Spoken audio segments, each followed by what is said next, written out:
مرحبا ترحيب وافي، مرحبا ترحيب وافي من وفيا، باسم ام عادل بجزل المعاني. مرحبا باللي يشرفنا نجيا، يا هلا يا ضيفنا والحفل زاني.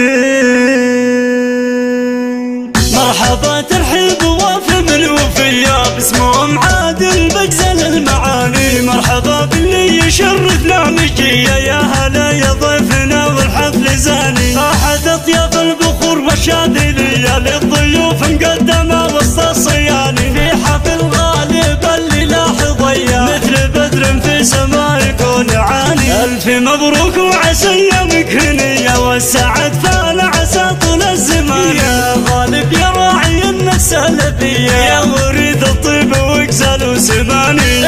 اخوانك هلا الطلع الحميه، هم عضيدك والسند طول الزمان. هذا عادل قمه العليا رقاها، محزن من مباري مسبن الدخيله. الايام هي طيله وغامده، من سلامه راسها افرح كل ليله. ولا بها الشريف ومن يجهلها، العدو لجارة العن سلسبيله. لابتن بالطيب عالي مستواها، والكلام المعتبر عندي دليله. وامك الليله سعادتها وفيه، في زواجك يوم تحقيق الاماني. ام عادل مترفه الرابيه، وصفها فارق على كل الحساني. ماخذه كل الخصال اليوسفيه، طيبها ما شح عن طالب وعاني. وابو عادل تطنخ براس الحميه، عزه وله مقام وعالي شاني. بن غالب والله الطيبه سجيه، من رجال هم مسيعين البطاله. ابوك الكفوف حاتميه، من ذكر بالطيب في اول وتالي. يا عسى مثواه في جنه عليا، جنه الفردوس فيها يكون نهايه. والختام المسك والفرحه هنيه،